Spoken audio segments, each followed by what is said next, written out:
在三角洲行动国服烽火杯赛事于上海圆满结束之后，手打车的电竞热潮在全国范围内广泛传播开来。与此同时，身处海外的墨镜玩家们内心已然蠢蠢欲动，他们期望能够操控中国干员威龙，以投掷红包的方式来进行拜年，渴望与国内好友一同组队，在烽火地带抢夺如以示玄武这般的限定大红物品，更是迫切想要在第一时间参与国服专门设置的节日福利活动。只不过跨国网络所存在的阻碍始终是个令人烦恼的问题，直接连接国服时会弹出地域限制的相关提示，高达180米秒及以上的延迟，使得手打车战术的衔接出现中断情况，在抢夺空投的关键瞬间会突然发生丢包现象。好在有腐牛加速器的海外回国加速功能，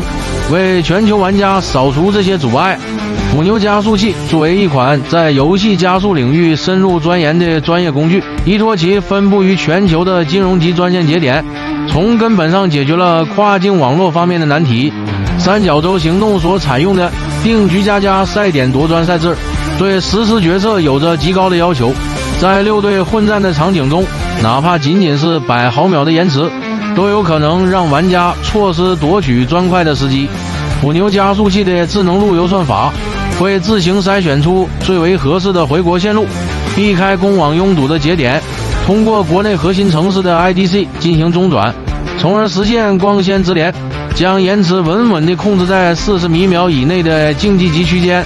目前只要下载腐牛加速器，新用户便能享受到十分给力的福利，在客户端的卡密兑换处输入橘子柚，即可领取3天的免费加速时长。从游戏客户端的高速下载，到在红薯窝竞技场展开激烈战斗，腐牛加速器全程保驾护航，助力海外玩家与国内好友同步踏入国服战场，凭借低延迟的操作，将非洲之心大钻石收入囊中。